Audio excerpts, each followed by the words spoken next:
Some of our kiddos are so ill that they aren't able to learn how to eat from the very beginning. And so one of our goals is to try to establish some sort of positive oral skill. And that may be, sucking on a pacifier, taking a taste from, a gloved finger, or even just like nuzzling at breast, but something that's positive for them to learn how to do. And then once they're stable enough from a cardiac standpoint, whether it be before or after surgery, we work on oral feeding, whether that be breast or bottle.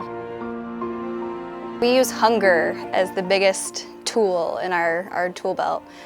So we try to reduce their calorie intake a little bit, enough to drive that hunger and to really get those kids interested in eating by mouth. It might be in your best interest to try to keep him on that Q3 hour schedule, just so that he continues to take those good volumes for you. A lot of times our babies go home with an NG tube in their nose, and they're reliant upon that tube for their nutrition. And as our dietitian said, we have to maximize their nutrition. It's vitally important after surgery for wound healing and all of those things. As they get older, they have a tendency to pull out these tubes.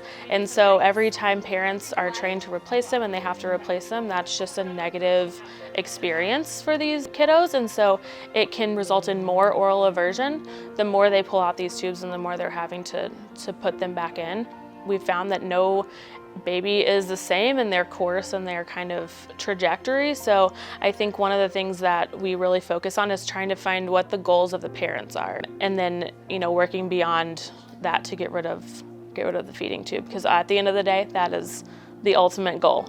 I think the parents really want to just be able to feed their kid. That's a basic human nature thing.